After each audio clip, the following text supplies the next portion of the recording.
On this week's Carrier App, we'll talk with Wireless 2020 to get a primer on the upcoming 600 megahertz incentive auction process.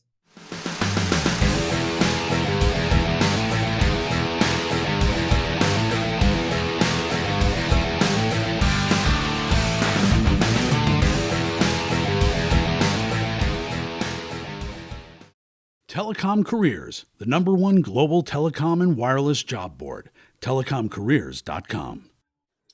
Well, hello and welcome to this week's Carrier Wrap. I'm your host, Dan Meyer, Editor-in-Chief here at RCR Wireless News. Joining me this week is Berge Ayvazian, who's the Senior Analyst and Consultant at Wireless 2020 to talk a bit about the awesome and excellent world of Spectrum. So hey, Berge, thanks for joining us this week. We appreciate it.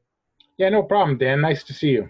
Great. Well, again, like I mentioned, we're going to talk a bit about Spectrum. So obviously, coming up here in the next couple of months, I think just about 2 months from now, the FCC is going to conduct what's going to be a very complicated auction process of some broadcast spectrum. I think everybody in the industry is looking forward to this auction, both for, I guess, the excitement of it, but also to see if the FCC can pull it off, because, again, it's a very complicated process. And so looking to get some insight from you on the topic. So again, maybe start off with maybe just your general view of kind of how the FCC has sort of handled, I guess, the pre-auction process. I mean, obviously, it's been an ongoing thing for several years, a lot of ramping up in the past year. What's been your view of how they've kind of handled the situation so far? Sure. So let me start by saying, Wireless 2020 published an article on RCR, and our first advice was that operators needed to start getting ready for the 600 megahertz incentive auction, and that, the process is really unfolding as we speak. Last year, Wireless 2020 was a bit skeptical about this auction. It was not only, let's say, complex or problematic, but it was a two-stage auction, and all of it really depends on the participation of the broadcasters and their willingness to put their spectrum in the sale, into this auction process, and to believe that there is a value for their spectrum that's sufficient to justify giving it up. And it took the FCC the better part of a year to convince broadcasters to participate. And it started becoming clear toward the end of the year that they had pretty much succeeded in doing so, although still the proof is in the pudding. The actual auction will not take place until March 29th. It starts, and we'll start seeing what the broadcasters put on the table and the results that come about as far as pricing the underlying cost of that spectrum. So that'll then determine what spectrum becomes available for mobile operators and what they should expect as far as costs are concerned, so they can begin the bidding process on their end. Yeah, it makes sense. And obviously, for those who don't know, the auction, it does begin March 29th, but that's the reverse auction part of it, which is the part where the broadcasters are offering up their spectrum for a certain price. And then that's supposed to go on for probably maybe a couple of months. It depends on what we see. And then the forward auction part begins, which is the more traditional wireless spectrum auction that we're all very familiar with. That part will begin, and that part we really know the details about until the reverse auction part is finished. So it's definitely kind of a bit up in the air, and like you said earlier, a very complicated process. And it sounds like, again, you guys were a bit skeptical last year. I guess. I mean, are there any main sticking points that you still see to this auction getting underway? I mean, it does seem like the FCC Chairman Wheeler's come out and said, he expects really good broadcaster participation. NAB, the National Association of Broadcasters, has said they expect some good, very good participation as well. I mean, do you see anything holding up the process at this point, or do you think it's just a matter of kind of dotting the I's and crossing the T's and making sure everything's kind of lined up for the most part? No, it's way more than dotting the I's. They actually have to go through a reverse auction. And the reason they call it that is because, in fact, unlike most auctions where you bid the price up, in fact, in this case, the price will be coming down. Mm-hmm. And they'll start at a high enough level, and they'll bid down. And when they achieve a level which is acceptable to all parties, they'll select the participants. And that will create a pool of spectrum, which will then cause them to reset all of the UHF band mm-hmm. and make 600 megahertz spectrum available. So we could see, 80 megahertz of spectrum become available as a result of this, and we'll have an idea of what the market looks like, what's the pricing. Now, in fact, the FCC has done a tremendous amount of work and has kept up the momentum. They've been doing training and providing online support to keep the broadcasters interested. And in fact, we have seen good interest on the part of the broadcasters, but we still have to see the results. And, I don't necessarily think it's going to take 2 or 3 months. I think we're estimating 3 to 6 weeks for the reverse portion of the auction, so that we should be able to transition into the forward auction sometime in June or so. Okay. Yeah, that should be good. Yeah, and again, like you said, it does seem like the FCC has done a lot of work. I know Chairman Wheeler has been out at a lot of broadcasting events at conventions, really talking up the process, at times appearing perhaps a little heavy-handed or trying to convince them about this. But yeah, it does seem like at the end of the day, participation should be hopefully robust. Again, we'll see what happens here in the next few months. But I guess looking back a bit, what impact do you think the AWS-3 auction might have had on this? Because, a year ago now, basically, the FCC was in the midst of just finishing up what was a very successful, I guess, for them, spectrum auction, raising more than $40 billion in a record-setting auction. Did that have some sort of impact, do you think, on perhaps broadcasters saying, hey, maybe there is some money to be made here, maybe we should be a little more supportive of this process, or what impact at all do you think that might have had on this whole 600 megahertz auction as well? Well, you're right. I mean, the AWS-3 auction yielded some $40 billion. And certainly that was a big windfall for the government, because in that case, that money went directly into the budget for the federal government. On the one hand, you certainly see that indicating perhaps almost an insatiable appetite for spectrum and a willingness to pay and an ability to pay that's significant. It exceeded anybody's expectations. At the same time, that wasn't that long ago. And mobile operators had to pay that money and had to do some things in order to raise that money. Some went into significant debt in order to raise those funds. Others have now been selling assets. Yep. And in fact, you've seen both Verizon and AT&T and as well T-Mobile having to financially engineer their balance sheets in order to prepare for this auction and in order to yield enough to be able to go and bid. So in fact, and on top of which, by the way, AT&T made 2 significant acquisitions in the time in between, first entering Mexico and significantly investing in the Mexican market, and at the same time acquiring DirecTV. So between all of these, that puts some financial constraints on their ability to bid. Even so, they are not only prepared to bid, but they have committed significant funds to do so. So, on the one hand, it shows that there is demand, and even AWS-3, which is a higher band, this is a 600 megahertz is what they call beachfront property. So it's, low band spectrum, has great coverage and building penetration characteristics. So it should be really ideal spectrum for coverage. And therefore, being able to buy a significant chunk of it. But, I don't think there is an unlimited budget. There is a certain amount of money they're going to dedicate to this purpose. They're going to try and get as much as they can for that amount of money. But at that point, they'll have to stop and say, okay, we'll use our money other ways. Yeah, that's a good point. Yeah, I think when the AWS-3 auction was ongoing, the thing it reminded me of a bit, and I know you've been in the industry for a long, long time, is the 3G auctions that happened in Europe back around 2000. They bid all this, those were $40, $50 billion auctions. And at the end of the day, a lot of those carriers really couldn't pay the money, or they couldn't really operate with that, with that big a load of debt. And so a lot of them were looking to either give back the spectrum or reduce their money. And so, yeah, that's a good point you bring up, because, bidding, obviously you need to have spectrum, but you also need to have the money to utilize that spectrum. And, obviously in the past, we've seen where that could be an issue. And that might have an impact, right, on perhaps 600 megahertz. Obviously, Sprint is one of the carriers that said it was not going to participate in the auction. They've got their own issues going on, obviously, I think we all know about. And they have a lot of spectrum as well, higher up, but they have a lot of spectrum too. I guess as you look at it, you mentioned kind of the bidding, potential bidding strategies. As you look at specific carriers, what do you see them perhaps doing in this auction? It does seem like some of them perhaps maybe need the low band spectrum more than others.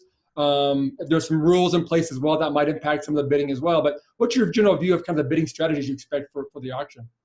So first of all, I think we've been hearing from the CFOs and particularly during the earnings reports about what kind of money is being set aside for this auction. Now, clearly, they can't communicate everything, but they are trying to provide some indication to their investors about what their plans are. And at the same time, they don't want to reveal their bidding strategy too much. So you have to take all of this with a grain of salt. Anybody who's going into this auction wants to be able to play their poker game and do it, very carefully. So, they show their hand in one direction, they show their eyes in another direction, and they play that game. Yeah. Now, on the one hand, we expect that Verizon will be bidding around $5 billion in total, setting aside that kind of a budget, and they'll try to get as much national coverage as they can, although certainly they have some priorities as to where they want to supplement their 700 megahertz coverage with 600 low band coverage. AT&T's probably got more greater ambitions than Verizon for this. They're looking to get 2 times 10 megahertz nationwide, and they'll probably spend as much as $10 billion if necessary to get that. Mm-hmm. Now, beyond the big two, there are some set-asides. There's 30 megahertz that has been designated by the FCC as a so-called set-aside, where the largest 2 carriers who have already a substantial amount of low-band spectrum cannot bid. Mm-hmm. And, T-Mobile has been jockeying to position itself in the set-aside, although they have a lot of 700 megahertz spectrum now, having acquired it recently. So, they have some limitations as well. Now, there's some talk that T-Mobile would be investing as much as $8 billion in this auction. And because of the set-aside, they're hoping to come away with as much or more spectrum as AT&T. Mm-hmm. And, they have big ambitions. They want to be the lead. And the fact that Sprint has signaled its intention not to participate, that gives T-Mobile a lot more latitude. It's hard to know who T-Mobile will be bidding against other than other smaller carriers and investors. Yeah. Now, the other thing that happened in AWS is we tested the small business set aside, so to speak, or Dish was bidding in this realm with some carrier names that were linked to them, and there's been some rulings since then, and it's made it a question as to how Dish would participate in this auction as well, whether those same companies would be eligible, or how the FCC would scrutinize their participation. And when you go down the list, there are a bunch of tier 2 and tier 3 smaller carriers who already have operations and could benefit from this kind of spectrum. Mm-hmm. Their willingness to bid aggressively is questionable. Mm-hmm. The CCA represents many of them. And, we've seen statements on the one hand supporting the FCC's initiative to make the 600 megahertz spectrum available and to run the auction effectively. And their members, the CCA members, are looking at this very hard. But in the end, when it comes down to bidding, they may not set aside that much money for this purpose. So it allows other kinds of players to participate that you might not have thought of in the past. Even venture capitalists are now throwing their hat in the ring, trying to create entities that both would be eligible for the set-aside and ultimately could come out with sufficient spectrum that they could make an impact on the market on the other side. Recognizing, of course, that they don't today have a wireless infrastructure to build out on. Yeah. So spectrum's nice, but it's also nice to have a network to lay that spectrum out on. So, you might wonder whether, in fact, Sprint, who chose not to bid, may make their infrastructure available to whoever does get spectrum, just to allow them to build out more efficiently and have some network there already, not to have to put towers up and such. But, there's also large tower industry out there ready to take anybody's money who's willing to put towers, who's willing to put base stations up. So I'm sure Crown Castle and American Tower would be very happy to have a new player come and build out. Yeah, that's a great point. Yeah, you mentioned that, obviously the dish issue with the designated entities that they bid with, and the DE program has been a long-standing, I don't want to say sore point, but rife with abuse at times. But yeah, so it does seem like the FCC has kind of helped maybe cleaned up that a little bit. But yeah, the dark horses that you mentioned, that's going to be an interesting part of it, because there have been a lot of companies as of late who have, or venture capitalists and companies who've mentioned that, hey, they're going to participate in this auction. But like you said, though, the infrastructure part of it is the big challenge, because in the past, a lot of people have bid money in these auctions. I think we can go back to the Next Wave days, back in the PCS auctions. Companies that have bid billions of dollars and just sat on that spectrum, promising to build it out and never doing that.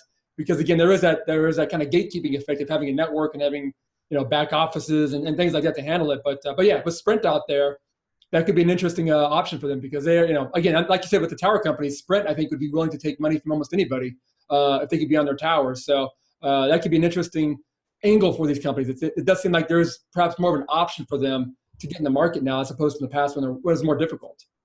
Well, the ones that, people have been asking us about the most is, in fact, whether the large cable companies will finally use this opportunity to get into the wireless industry.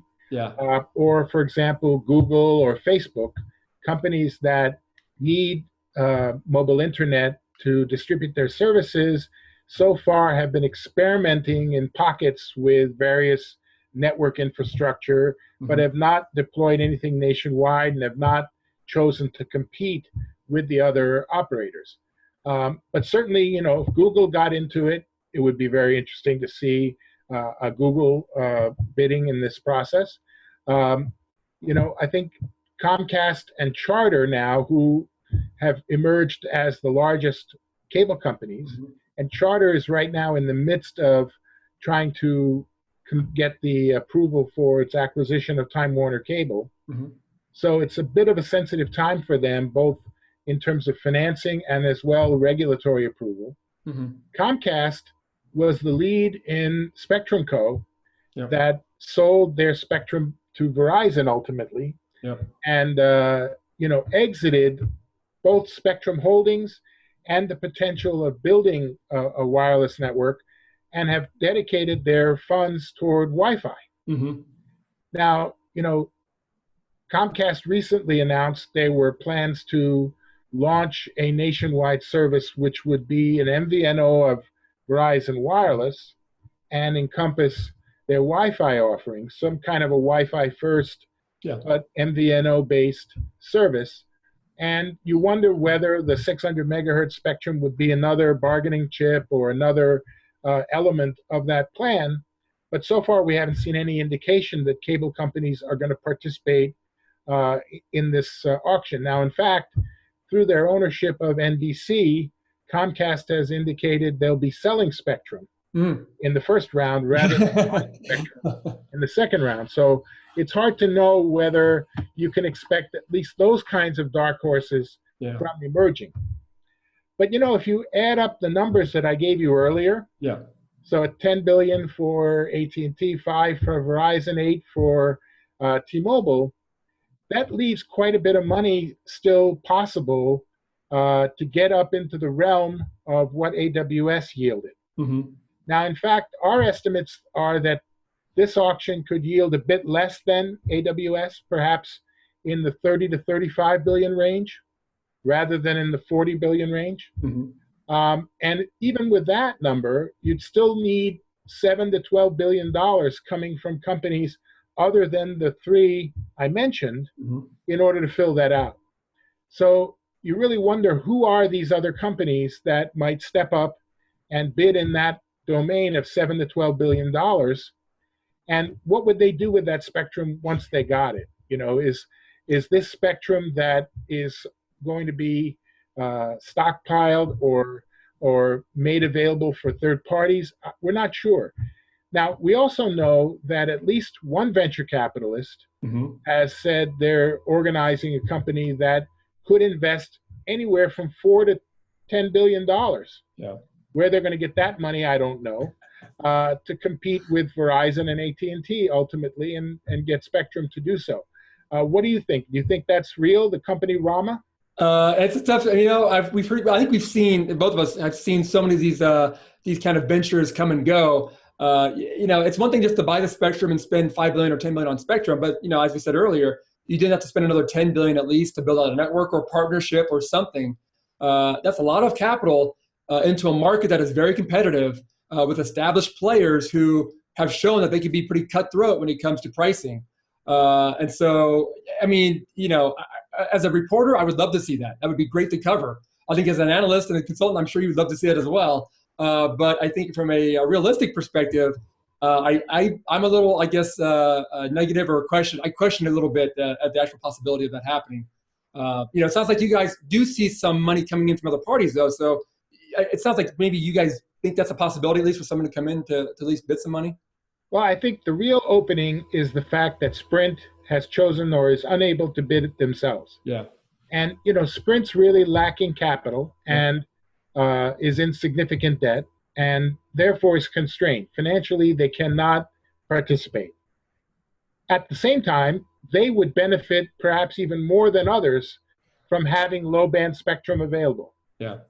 They have a small amount of 800 megahertz that they got by repurposing Nextel.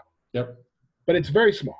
Yep. It's 5 megahertz, not even really a network in and of itself. It's really only good in use with other bands, in conjunction with other bands. They're relying on their 2.5 as their LTE Plus network, which, you could say that's great. You have a lot of spectrum there, 80 megahertz of spectrum perhaps. But at the same time, you need low band for coverage. It's not economical to provide coverage with 2.5. Yeah. It's a capacity band. So if through some arrangement with a third party that is able to secure 600 megahertz, they were able to barter the use of their infrastructure for the use of this spectrum without having to engage their own capital, you might see this as being a way to get Sprint more active in the low band domain without having to spend any money. So, we're looking for that as a possibility as well. And otherwise, it's hard to know how non-operators, investors that would enter and buy spectrum, how would they build out? Yeah, that's a good point. Yeah, and obviously, with Sprint not participating formally in the auction, they could still be a very big player in the auction because, again, if they do have that platform basically to allow companies to come on, and as part of their whole network vision program, which dragged on for several years and pretty much overhauled their whole network, one of their cores that they talked about for that was it would allow for them to basically host other spectrum bands on their network. It was supposed to be a very flexible platform. They had signed a deal initially with Light Squared to host them on their network at one point. So it does seem like they could be, perhaps that option that might provide a bit of an avenue for those companies who do bid on spectrum to play in this space. And if Sprint could benefit from some of those spectrum as well, that'd be great for Sprint because they need all their coverage help they can get at this point. So that could be an interesting partnership. Back in the day, I helped develop the business case for infrastructure sharing that would have allowed Sprint to work with not only Light Squared, but perhaps Dish. Yeah. You got to remember, Dish is still sitting on a lot of spectrum that's unused as well. Yeah. But so far, none of that has actually come to be. And it's hard to get all the parties to agree on the terms and to believe that the ultimate outcome would be beneficial to them. Yeah. That they would get what they want out of it, and in reciprocation, the other parties would get what's necessary in order to make the whole thing economically viable. That's why we brought our YROI tool to bear that allows multiple parties to get around the business case to figure out whether network infrastructure sharing is a viable way for getting this kind of spectrum, putting it to work. So, our thinking right now is we've really got to put a pragmatic look. This is not just speculative bidding on the part of participants. They've got to have a very pragmatic way to look at how they get a return on any investment they make in new spectrum. Yeah, that's a great point because I mean, it does seem like, yeah, I mean, we've kind of gone through this process long enough where it does seem like the technology is there, the platforms are there to allow this to happen, at least from a logistical point of view. But yeah, it does seem like at the end of the day, like you were saying, no one's actually shaking hands on this and really gone forward with it. I mean, obviously the Lightsquared deal with Sprint, I guess, was a deal to an extent, but Lightsquared couldn't get the spectrum, and so that all kind of fell apart. But yeah, you're right. It does seem like, and again, with the tools you guys offer, it again provides more support that, hey, there are ways to look at this model and see if it works for us. But here we are again, still, 20 years after the first PCS auction, and we still haven't seen any real network sharing, broad-based network sharing agreements that you would think would bring new competition to the market. So it's interesting how it hasn't really played out yet. Well, at least not in the U.S. Yeah, sure. Yeah, international, exactly. It's happened. Yeah. Now, in fact, we do a lot of work in Canada. Yep. And as you know, network sharing has really been proven out in Canada. Yep. Bell and Telus have a network sharing agreement. And in fact, Rogers has a network sharing agreement with Videotron. Yep. And, it is a much more efficient way to build out a nationwide network, especially in Canada, where, in fact, the kinds of population concentrations and such really don't lend themselves to having, 4 networks built independently. Yeah. You end up with 4 carriers, perhaps 5 carriers, but they only build 2 or 3 networks, and they share the infrastructure. In fact, we're going to have to see now that Shaw is acquiring Wind, how infrastructure sharing plays out among the cable operators as Wind becomes more of a nationwide player in Canada. You look in Europe, same kind of thing. We've seen in the UK a lot of network sharing. Yep. How does it come to the US is the question. Yeah, it's interesting. I guess you could look at the U.S. operators, and they've always been very network centric. We have to control our network. Verizon and AT&T, that's core to their whole marketing. Really, is network coverage. And yeah, perhaps they haven't quite gotten to the point where they could just all agree that, hey, we've all got pretty much nationwide coverage. We all cover 300 million people, whatever it's going to be. Why are we still battling this whole thing? Why can't we, make this happen maybe a little more efficiently, cost efficiently for us, and share some sites, share some towers, whatever we have to do. But you're right, it's interesting. It hasn't quite made inroads here yet. Well, we do have a very well-developed tower industry in the U.S. Sure.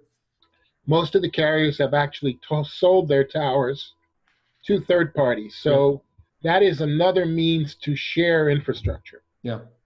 The tower companies rely on being able to have 3 or 4 operators per tower, if not more, building out. They've even brought more to the table in terms of backhaul, other benefits they've gotten into small cells. So we have a very rich, robust tower industry that has been the means for network sharing to take place. Yeah. We're also now seeing a new concept emerging called neutral host, where not only do these third parties have passive infrastructure by way of towers that you can hang your own base stations on, but perhaps they take a step up a layer into the network and actually operate a portion of the network and share it among operators. So we've already seen neutral host taking place indoors in venues, in stadiums or in shopping malls or airports. And that's been primarily using DAS equipment. Yeah. And now we're starting to see neutral hosts coming into being for small cells. We haven't seen it yet in macros, where you see an operated network by way of base station, macro base stations, but you could imagine it. Now in Mexico, for example, they're just about to go to bid. Their 700 megahertz band will not be auctioned to individual operators, but in fact is being auctioned to a third party that will build a wholesale infrastructure that will then be shared as a neutral host for all the operators in the Mexican market. That means AT&T could decide, okay, they want this much capacity and capability coverage out of that 700 megahertz network. And in fact, the kinds of companies that are bidding in Mexico are very different than the traditional operators. You have, in fact, Ericsson and Huawei and Nokia, Alcatel, companies that have been infrastructure providers. And you'll also see the Crown Castles and tower companies American Tower and such, who are prepared to bid in that auction, get 700, secure the spectrum, but then use it as a wholesale provider. So those kinds of models are quite different. Now, what would happen if we had a wholesale player bid in the 600 megahertz auction? There'd be an uproar. I know that. I know the operators would be an uproar. I mean, to them, spectrum is still the key to their whole being, and I can't imagine a Verizon or an AT&T not protesting heavily against something like that. But again, it's an interesting model. That's for sure.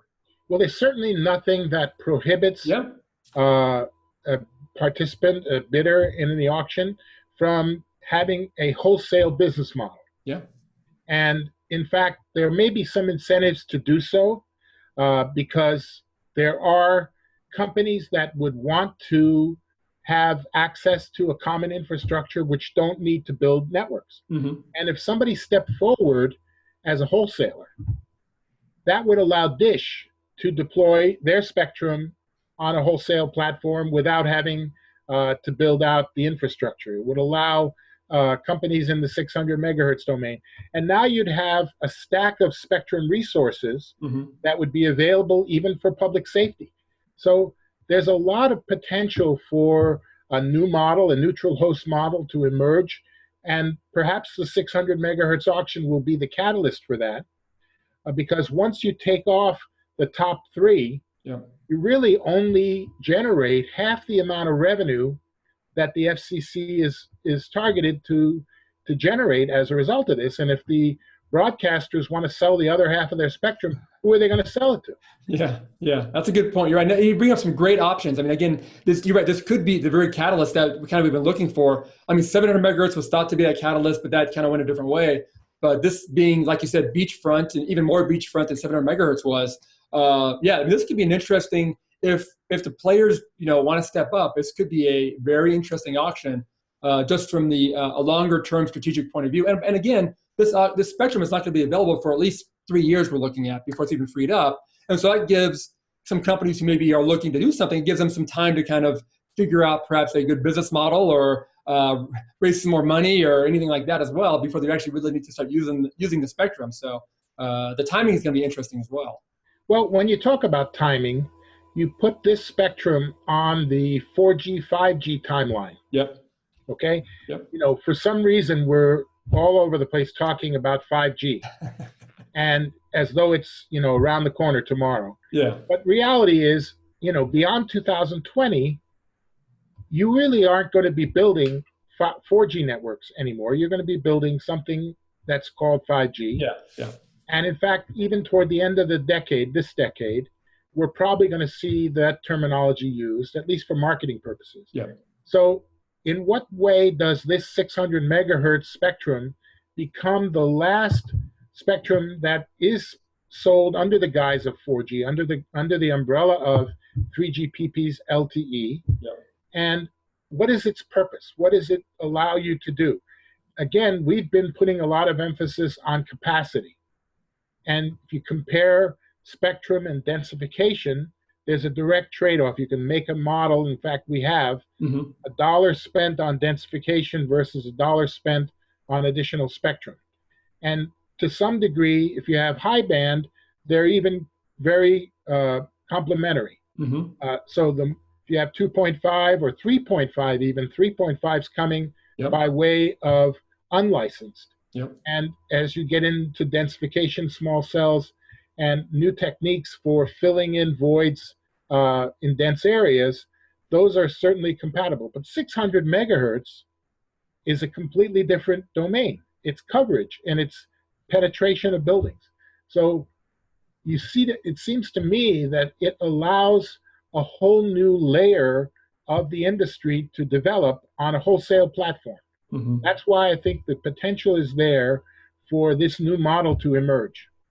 Well, again, as a reporter, my fingers are crossed that we get some interesting new participants in this, because it always makes it more exciting for us. I know for myself, I love these spectrum auctions. I follow them on a daily, hourly basis. I just love it all. And I know this one here is going to be a little bit more of a kind of a closed bidding process. We won't get as much probably of an update as we have in the past, but we'll again be following it here. I'm sure you guys will be as well. But I guess maybe one final question for you, Berge. I mean, success or failure for this thing? I mean, do you expect, and I guess that's kind of a nebulous concept to me, what's successful, what's not successful. But I guess maybe from a financial point of view for the FCC and perhaps for a competitive point of view for the wireless industry, do you see this auction as being successful or a failure, I guess? Well, certainly as a reporter, your job is to, observe and report on what happens, and you're happy if whether it's successful or a failure.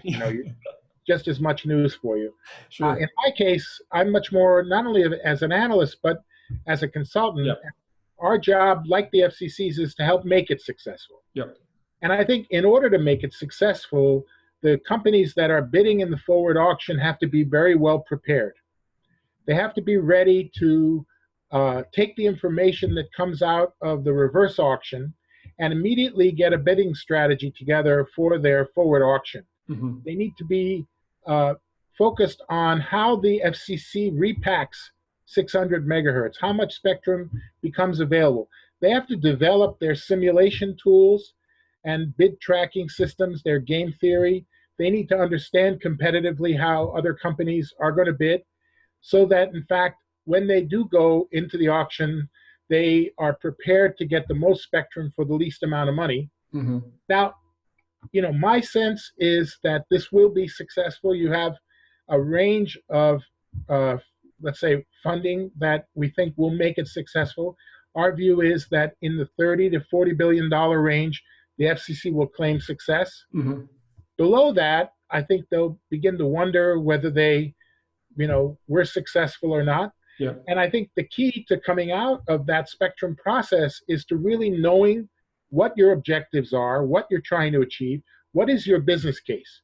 When you come out of this auction, what are you going to do? Are you just relying on the appreciation and the value of your spectrum? Or in fact, is there a chance that real estate values will come down, or somebody's speculating in the reverse direction? And you don't want to be caught having spent a lot of money for something that's worth half as much. So, companies have to be very careful. And that's why when we go to the conference in Washington this week, we're trying to help some companies become successful as they come out of this. Yeah. No, I've seen your models you guys have done in the past on various technologies and deployments, and it's very interesting to kind of see how you're able to kind of move different parameters up and down and see kind of what happens at the end result. So yeah, again, I'm sure you're in talks with a lot of these guys, so I'm sure you know what's happening there behind the scenes. But hey, Berge, we definitely appreciate the good insight on this. Obviously, it's a topic that, like I was saying earlier, I enjoy the spectrum auctions a lot. Spectrum talk, I can't get enough of that. But again, I'm sure hopefully we'll touch base again soon as this auction proceeding gets going and actually get into the middle of it. And I'm sure hopefully we'll talk again on other topics as well. But definitely appreciate the great insight on this today. And I would definitely recommend those who are watching, go to Wireless 2020, check out what they have going on there. Some really good insights. Berge has been writing some great articles for us on RCR, on Canada, the Canadian market, on the auction. So definitely get some more insight there as well. But Berge, again, thanks so much for the time today. We appreciate it. Thanks, Dan. All right, we'll talk again soon. Yep. Well, thanks for watching this week's Carrier App, and make sure to check us out again next week. Thanks for watching.